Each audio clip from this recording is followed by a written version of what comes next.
உக்காருண்ணா. பஞ்சாயத்து தலைவருக்கு என் மருமக மனு போட்டுக்கிறா மாவட்டம். நீங்கள் நம்ம கட்சி கிளைங்களுக்கு ஒரு வார்த்தை சொன்னீங்கன்னா அவங்க நமக்காக வேலை செய்வாங்க. சொல்லாம்ண்ணா.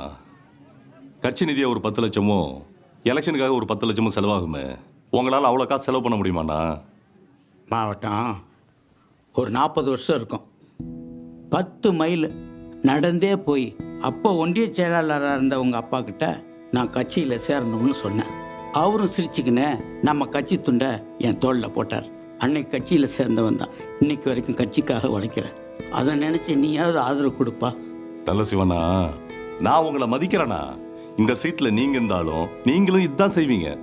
இந்த எலெக்ஷனுக்கு உங்களால் செலவு பண்ணி ஜெயிக்க முடியுமான்றது தான் கேள்வியே. உண்மையான கட்சிக்காரனை பணத்தால் இடப்பட முடியாது மாவட்டம். நான் கொள்கைக்காக நிற்கிறவன்.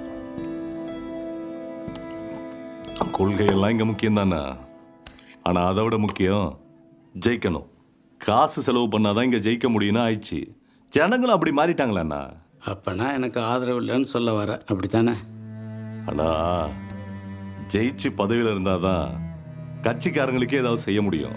நீங்கள் எப்பவும் மாதிரியே கட்சியில் மூத்த உறுப்பினர்ன்ற மரியாதையோடு இருங்க. என்ன சொல்ல வரீங்க? இல்லாதவன் உழைப்பான், இருக்கிற அறுவடை பண்ணிக்குவான், அப்படி தானே?